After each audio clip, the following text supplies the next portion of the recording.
Quando eu falava, ia procurar aqui, ela já colocava lá. Eclesiastes, capítulo 8. Podem se sentar, irmãos, podem se sentar. Podem se assentar.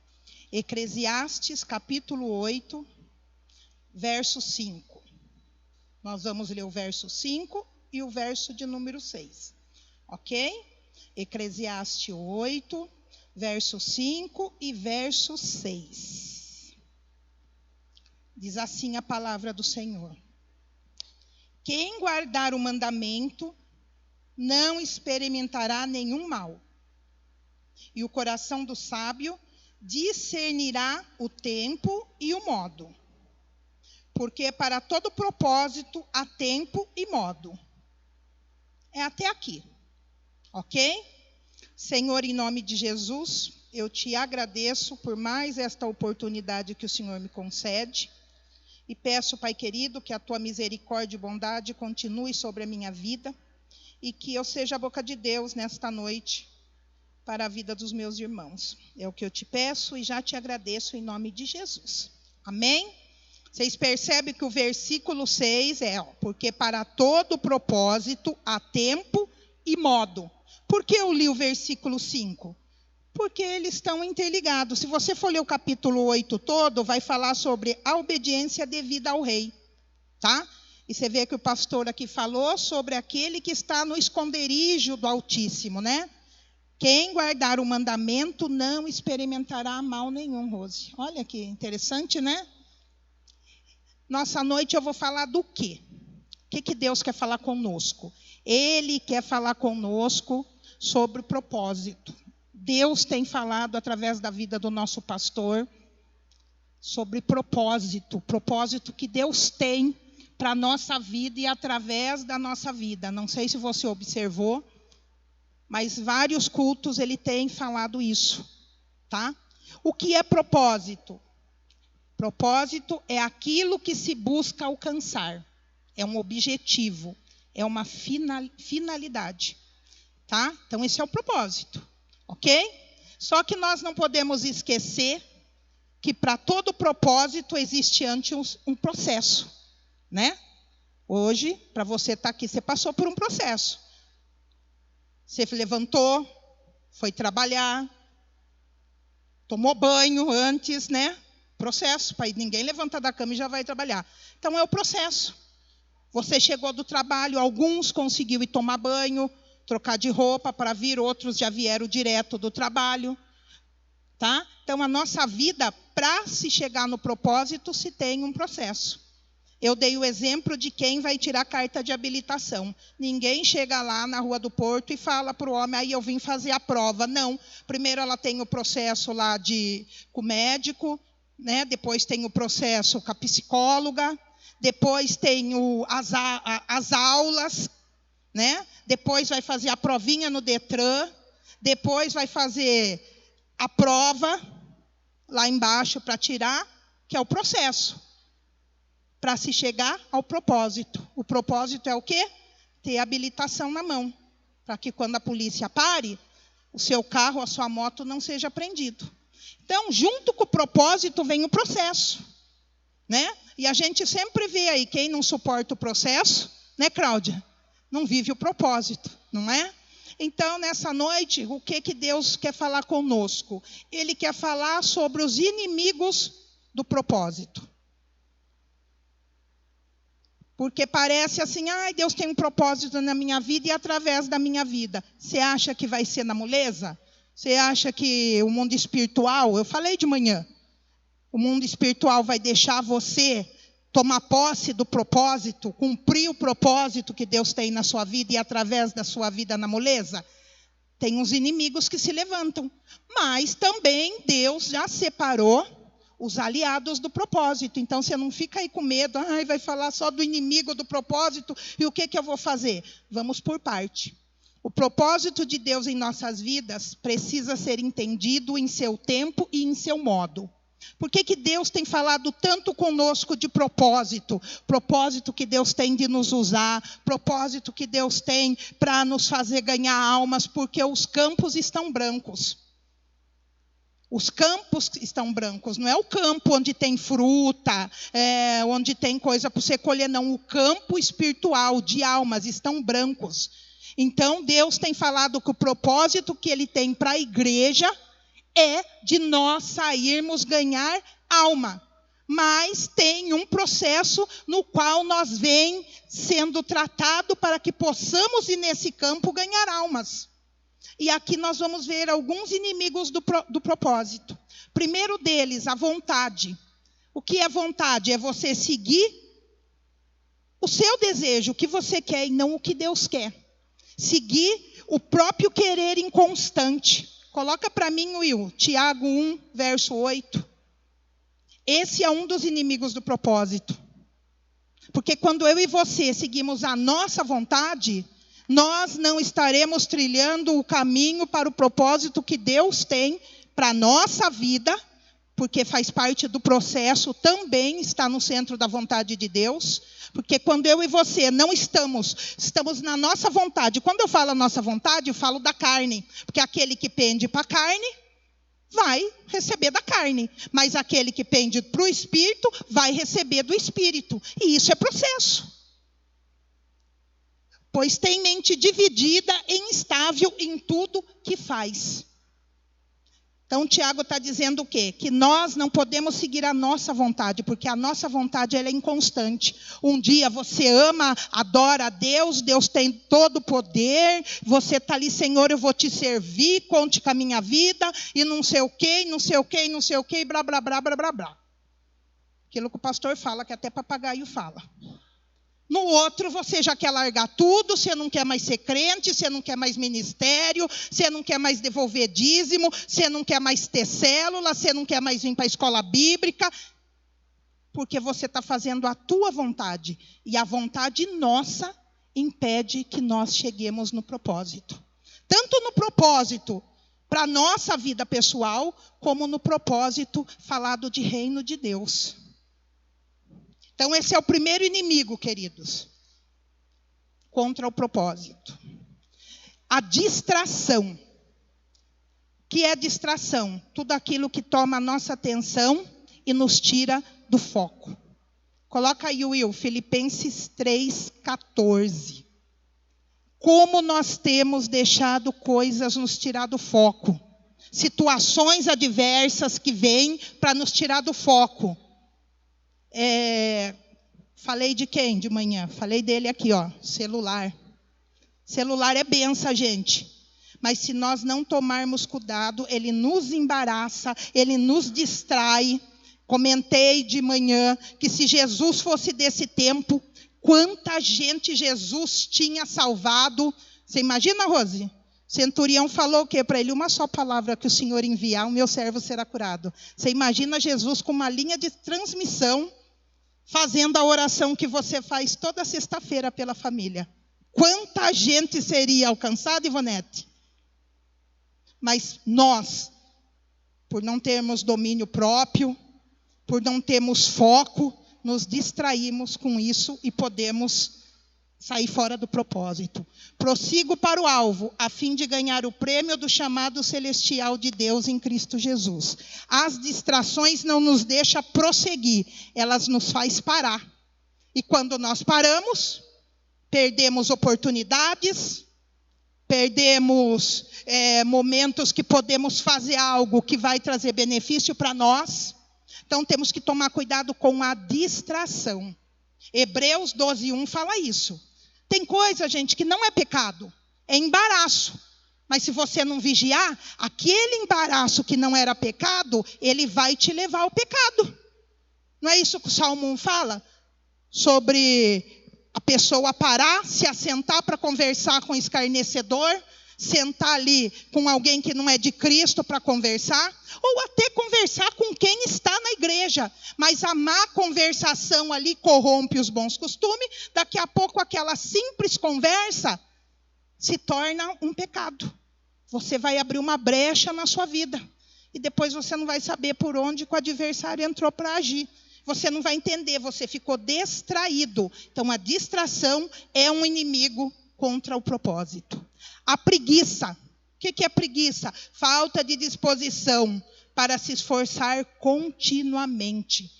A Bíblia já fala o quê? Vai ter com a formiga, ó preguiçoso. Mas interessante que nós temos preguiça para vir para o culto, nós temos preguiça de orar, nós temos preguiça para ler Bíblia, nós temos preguiça para visitar alguém que precisa, para a gente visitar, não para ir más conversações, mas para orar pela pessoa, para levar uma palavra. Nós temos preguiça para esse tipo de coisa que é espiritual, que vai nos edificar para nós chegarmos ao propósito. Mas para coisa da carne nós não tem.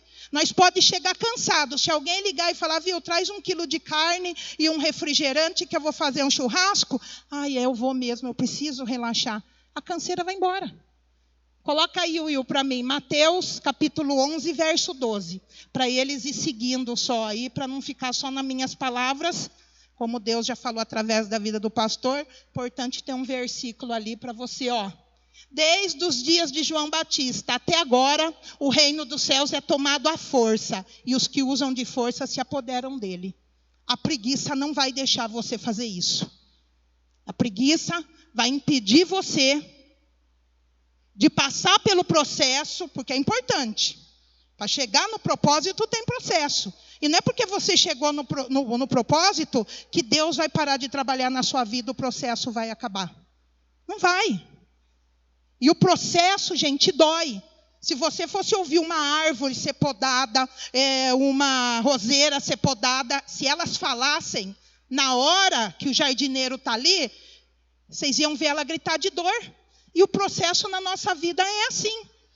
Para chegar no propósito que você tem, seja de ganhar alma, seja de algo na sua vida pessoal, na sua vida profissional, é um processo. José, para chegar quem ele chegou no Egito, ele passou um processo. E não foi um processo mole, não. Que você conhece a história de José. Os próprios irmãos dele traiu ele, jogou ele no poço, vendeu ele, depois ele foi trabalhar para Potifar, depois aquela mulher endemoniada caluniou ele, ele foi preso de novo. Olha o processo que ele viveu para chegar até onde Deus tinha falado com ele em sonho. Mas tinha o quê? Um propósito. O tempo da sequidão ia chegar, e José era aquele que ia não só ajudar Faraó, mas ele ia ajudar o próprio povo dele, o povo de Israel, para que não passasse fome. Então o processo, às vezes ele é dolorido, mas no final ele tem um propósito que vale a pena. Então a preguiça, ela é um inimigo do propósito. A gente tem preguiça de ir na célula, a gente tem preguiça de tanta coisa que vai nos edificar espiritualmente. Mas quando é da carne, está vendo que a vontade, ela anda aqui, ó. A vontade, ela está dirigindo aqui o grupinho, tá? O modismo é mais um inimigo. Seguir costumes passageiros da moda. Cristão, não estou falando moda roupa, ainda eu falei de manhã. Que ninguém, nenhuma mulher vai usar o que as mulheres de 60 anos atrás usavam. Todo mundo andava vestido igual. Lembra a moda Marisa? Todo mundo comprava, as mulheres, tudo andava com a mesma roupa, né? Da Marisa. Você ri, né, Rose? Você passava todo mundo com a roupa da Marisa, né? Antigamente as mulheres usavam aquelas roupas tudo floridas. E era lindo, pro tempo dela. Não estou falando dessa moda. Eu estou falando de moda que pessoas colocam que não tem nada a ver com a palavra de Deus. Efésios 4,14. Vamos ver, Will? Eu comentei de manhã, não sei se alguém já viu, no Insta, um casal de pastores vendendo o ar na bexiga. R$500, pastor. Eles sopram na bexiga e vende por R$500, porque o pulmão dele é santo e a unção naquele ar que eles sopram na bexiga. Aí tem gente que vai comprar, gente? Tem. A gente não pode falar que essa pessoa, ela é ignorante da palavra. Toda moda que inventam, ela pega e vai por falta de conhecer, né? Olha o que diz aqui a Bíblia. Para que não sejamos mais meninos inconstantes, levados em roda por todo o vento de doutrina, pelo engano dos homens que com astúcia enganam fraudulosamente. Antes, seguindo a verdade em amor, cresçamos em tudo naquele que é a cabeça, Cristo. Comentei de um pastor que ele tem um trono, a membresia chega e vai beijar o pé dele. Jesus. Isso aí é moda que o povo inventa. E isso aí retarda o propósito que Deus tem. Porque Deus é que tem um propósito. Então a gente tem que tomar cuidado com o modismo. O modismo, ele também é incluído no inimigo do propósito. Eu e você precisamos entender que esses inimigos do propósito também são inimigos do processo, porque quantas vezes a gente, por preguiça, a gente não ora a Deus, pedindo para que Deus transforme a nossa vida, para que nos faça cada dia melhor, para que o caráter de Cristo cada dia mais esteja em nós. Quando nós não deixamos o Espírito dirigir a nossa vida, não teremos transformação, as obras da carne que vão coordenar a nossa vida. Devemos resistir aos inimigos do propósito, irmão. Aqui tem vários inimigos. O medo. Quantas pessoas, ainda uma pessoa me procurou de manhã e falou: ai, pastora, eu preciso vencer o medo. Deixa de orar por alguém com uma enfermidade, Celcinho, porque tem medo que Jesus não cure a pessoa. Que nós temos que entender que o nosso papel é orar em nome de Jesus. O papel de curar é de Deus.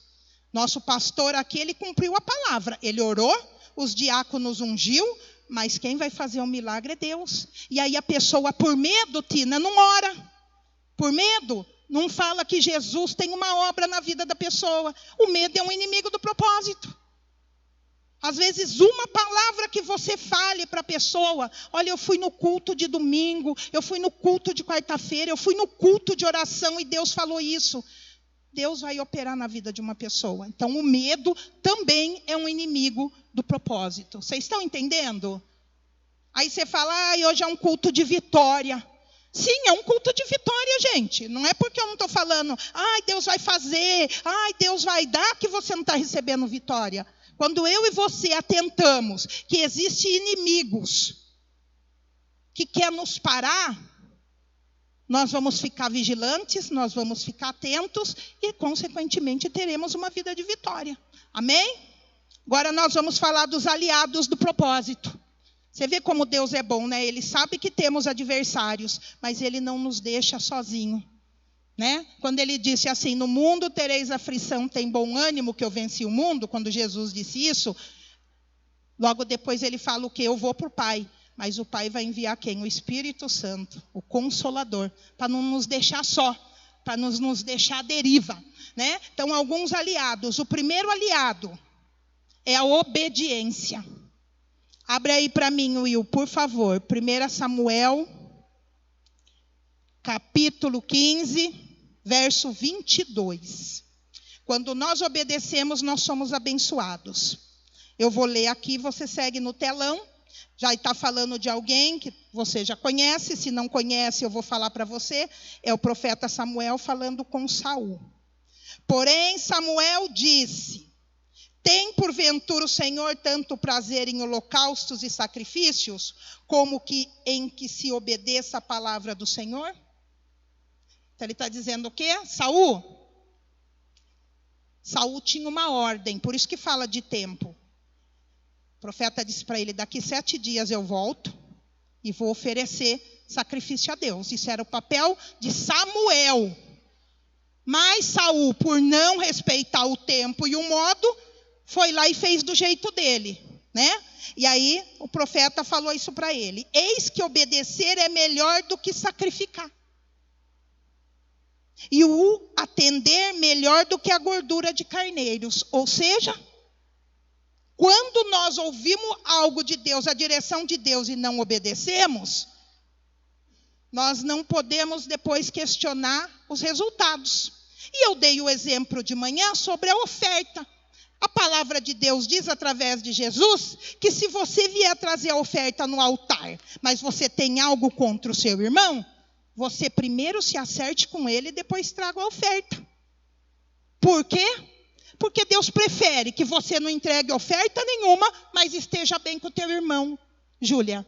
Porque eu e você somos parte do corpo onde ele é o cabeça. Então ele prefere isso. Às vezes a pessoa vem, sacrifica, porque hoje, né, tem gente que é um sacrifício, dá R$100 de oferta, traz para o altar, mas não quer obedecer. Não quer obedecer o perdão, perdoando o próximo. Não quer obedecer, renunciando a algo que está ali no coração, que Deus vem falando. Então, a obediência, ela é aliado para que o propósito de Deus na sua vida se cumpra. A disciplina, eu estava no banheiro e eu ouvi o pastor falando de disciplina. Disciplina é algo que nós fazemos, muitas vezes nós não gostamos, mas precisamos. Todo mundo precisa levantar de manhã para ir trabalhar, esteja fazendo sol ou esteja fazendo chuva. Ainda a Roselaine comentou que ela foi ter um papo com Deus de manhã e ele falou assim, se você fosse trabalhar, você ia, né? Então, né? E é verdade. Isso se chama disciplina, que é um exercício contínuo em busca de um propósito. Comentei de manhã da Ilma. Né? A Ilma, ela tem uma disciplina pelos exercícios dela aí. Ela come 8 ovos. Eu falei que eu não aguento comer muito ovo, apesar de gostar. Mas ela já se disciplinou, que isso para ela já se tornou normal. Então eu e você precisamos nos disciplinar na nossa vida espiritual. Não consegue ler 10 capítulos da Bíblia, lê um salmo por dia. No outro dia você vai ler 2. No outro dia você vai ler 3. Daqui a pouco você está fazendo aquela campanha de provérbios que começa no dia 1º do mês e termina dia 31. Não consegue orar 30 minutos, mas não é porque não tem tempo, é porque não consegue. Eu não consigo, eu não tenho assunto. Começa com 10, com 15, com 20, daqui a pouco você está orando 1 hora e não está querendo parar. Isso chama disciplina. Precisamos a disciplina, ela é uma aliada para o propósito. A dedicação, gente. O que é dedicação? Uma vida dedicada ao propósito. Coloca para mim, Tito capítulo 3, verso 14. A dedicação ela é muito importante na vida de quem está em Cristo, de quem tem propósito para conquistar. Sabe por quê? Porque às vezes por causa da sua falta de dedicação, você pode perder uma promoção. Depois nós vamos entrar nisso.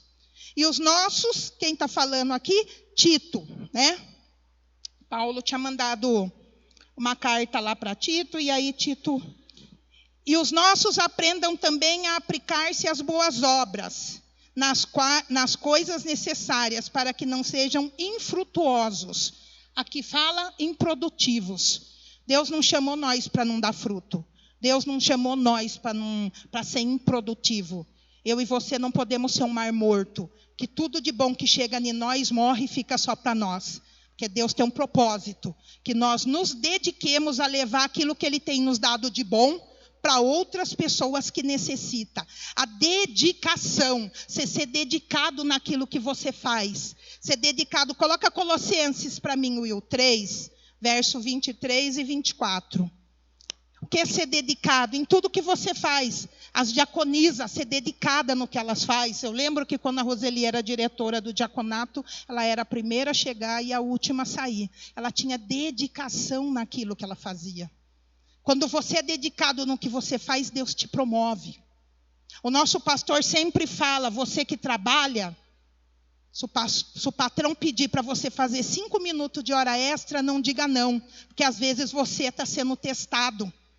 Aqueles 5 minutos que você vai dar, na próxima promoção você é o primeiro da lista.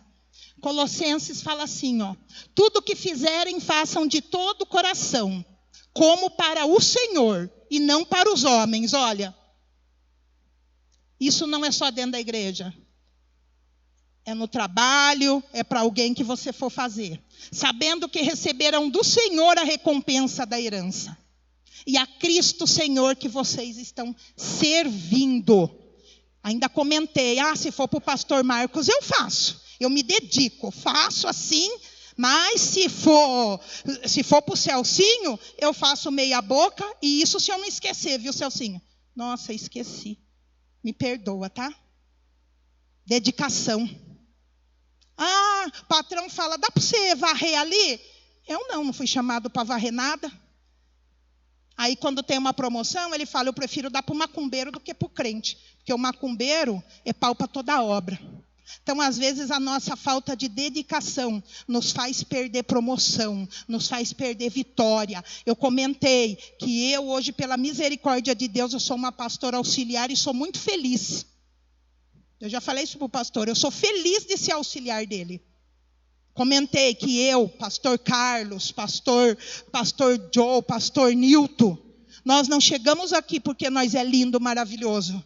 Nós tivemos um período que nós nos dedicávamos a Deus. Como que você se dedica a Deus? Servindo aquele que Deus colocou para estar acima de você. E como honra, Deus nos colocou como pastor auxiliar. Não porque nós é melhor que vocês. Falei de manhã.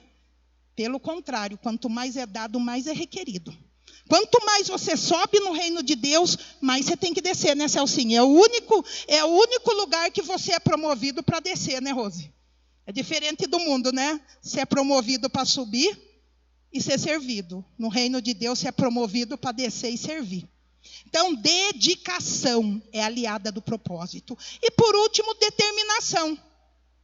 Que é a determinação, ser focado no propósito até o fim, gente. Nós não podemos hoje querer que a nossa família seja salva e amanhã falar, ai Deus, o Senhor faz o que o Senhor quiser, porque eu já cansei. Nós não podemos querer que Deus nos abençoe financeiramente e falar, não vou mais devolver dízimo, não vou mais entregar oferta para Deus, porque a minha vida financeira está aqui só pela misericórdia. Há tempo para todas as coisas.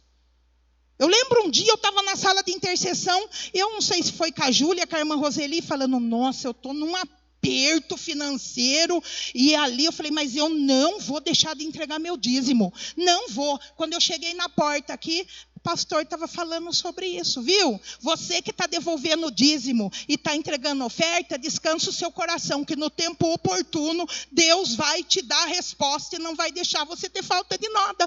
Aí eu falei, nossa irmã, Deus é com os ouvidos dele por todo lugar mesmo. Por isso que a gente tem que tomar cuidado do que a gente fala, que às vezes o altar revela o que a gente estava falando, né? Então, determinação.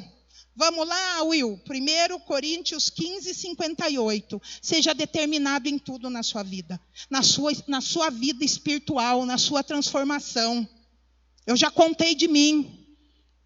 No começo da minha conversão, eu queria desistir. Mas quando Deus falou que Ele mudou a vida de Pedro e podia mudar a minha, e eu ainda estou em processo. Porque quando eu estiver pronta, Ele me leva, né? Para não se contaminar, né? Senão. Portanto, meus amados irmãos, mantenham-se firmes, tá? E que nada os abale. Nós vamos ter abalo, gente? Vamos. Mas a Bíblia diz que aquele que confia no Senhor será como o monte Sião, que não se abala, mas permanece para sempre. Sejam sempre dedicados à obra do Senhor. O que elas estão fazendo aqui, os diaconisas, os músicos, as professoras, estão se dedicando à obra aqui. Mas quando eu e você fazemos lá fora, falamos de Jesus, oramos por alguém, jejuamos por alguém, estamos também fazendo a obra do Senhor. Pois vocês sabem que no Senhor o trabalho de vocês não será inútil. Eu falei no curso de intercessão, quando uma pessoa se dispõe a interceder por uma alma. Ainda comentei de manhã. Eu vou interceder por aquela mulher que não vale nada. Não vale nada para nós. Mas para Deus ela vale muito, porque Jesus morreu por ela. Quando eu e você nos dispomos a interceder por alguém que aos olhos humanos não vale nada, você está fazendo a obra para o Senhor. E com certeza Ele vai te retribuir. Porque Ele vai cuidar da sua casa, Ele vai cuidar da sua família. Porque a palavra diz que Ele procura pessoas que se coloquem na brecha. Então é obra. Seja uma pessoa determinada. 1 Coríntios 16, 13. Você não pode na primeira luta, na primeira dificuldade, querer largar tudo e parar. 1 Coríntios 16, 13, Will. Estejam vigilantes. Olha o que o apóstolo Paulo fala. Às vezes nós não somos determinados porque nos falta vigilância. Jesus disse, vigiai e orai. Às vezes nós oramos e não vigiamos. E aí, mantenham-se firmes na fé. Sejam homens de coragem, sejam fortes. Então, seja uma pessoa determinada. Gálatas 6:9, nós já estamos no finalmente. Gálatas 6:9. E não nos cansemos de fazer o bem. Porque às vezes quer vir uma vontade de não fazer, né? Mas nós temos que prosseguir fazendo. Pois no tempo próprio colheremos, se não desanimarmos. Se nos mantermos determinados naquilo que vamos fazer. Você tem que ter determinação. Então, os aliados para o propósito na sua vida e na minha vida é obediência, disciplina, dedicação e determinação. Precisamos entender o propósito e vencer os inimigos e fortalecer os aliados. Só assim estaremos no centro da vontade do Pai. Eu comentei de manhã. Por que vem no culto de oração? O pastor fala, a gente fala, na célula fala. Por causa do pastor? Você vem num culto de oração por causa do pastor, por causa do seu líder de célula, por causa que você tem ministério da igreja, você tem que pedir, Senhor, me tira dessa religiosidade. Você vem no culto de oração para buscar poder. Você vem no culto de oração porque o corpo de Cristo está reunido. E quando nós estamos em unidade, Deus ordena a bênção. Está lá na Bíblia. Você vem no culto de oração porque às vezes você está uma brasa que está se apagando, mas quando se reúne todos, o vento do Espírito sopra, o fogo de Deus vem e você é incendiado. Você recebe poder do alto para se fortalecer no Senhor e na força do teu poder. Porque o desânimo vem, queridos. Eu falei de manhã, quem nunca desanimou, eu não vou falar que ele é mentiroso, mas o profeta Elias, que fez tudo o que fez, teve aquele momento de desânimo, de depressão, que precisou entrar numa caverna, que dirá nós. Então o desânimo vem. Mas quando você vem para um culto de oração, Deus derrama sobre a tua vida. Então você tem que sair debaixo desse espírito de religiosidade, de fazer as coisas por causa do pastor, de fazer as coisas por causa da célula, de fazer as coisas porque você é líder. Não, tudo que você faz que envolve o reino de Deus é para o teu crescimento, é para o teu fortalecimento, é para a tua vitória, é para o teu comprometimento com Deus, é para que a tua aliança, cada dia mais com Deus, fique fortalecida. E quando vier o dia mau, vai acontecer aquilo que Paulo fala em Efésios. Você vai permanecer inabalável. Você vai chorar sim. Você vai ter vontade de desistir? Vai ter vontade sim. Você vai ter desejo de parar? Vai ter vontade sim. Mas se você tiver a sua vida enraizada em Deus, pela palavra dele, pode vir o que vier, você vai permanecer. Porque o salmista fala que a palmeira ela deita até o chão, mas daqui a pouco ela levanta e nem parece que passou por tempestade. Então você precisa se ajustar com os aliados do propósito, para que o propósito que Deus tem na sua vida se cumpra e através da tua vida. Os propósitos de Deus sempre vão ser maiores. Sempre vão ser maiores, querido, do que o nosso. Eu falei isso de manhã e eu uso a minha vida. Quando eu entrei nessa igreja, eu nunca imaginei que eu ia ser pastora. Aliás, eu nunca imaginei nem que eu ia pregar. Olhe como o propósito de Deus na minha vida foi bem maior do que eu pensava. Porque os pensamentos de Deus sempre são maiores que o nosso. Que a Bíblia diz que Deus faz além do que nós pedimos ou pensamos. Mas para isso você precisa saber que você tem inimigos que vai querer impedir que o propósito se cumpra. Mas você também vai ter aliados. É você que escolhe com quem você quer andar. Se você quer andar com o aliado do propósito ou com os inimigos. Muitas vezes nós andamos com pessoas que nos afastam de Deus. Precisamos ver com quem eu estou andando. Está me aproximando de Deus ou está me afastando? Se coloque de pé. Essa foi a palavra que Deus me deu. Se você andar com os aliados do propósito, você vai ter uma vida de vitória. Em todas as áreas da sua vida. E não é que você não vai chorar, você não vai ter problema. Porque nós vamos ter, bíblico, quem prega evangelho, que depois que vem para Jesus não tem problema, você tem que orar por ele. Porque o que mais tem é problema. Porque Paulo, você vai estudar a história dele, foi o que mais ele teve, né, Rose? Por pregar sobre o amor, por pregar sobre a salvação, por pregar sobre o poder de Deus. Então, com nós não vai ser diferente. Só que também a graça que Paulo tinha vai ser sobre a nossa vida também.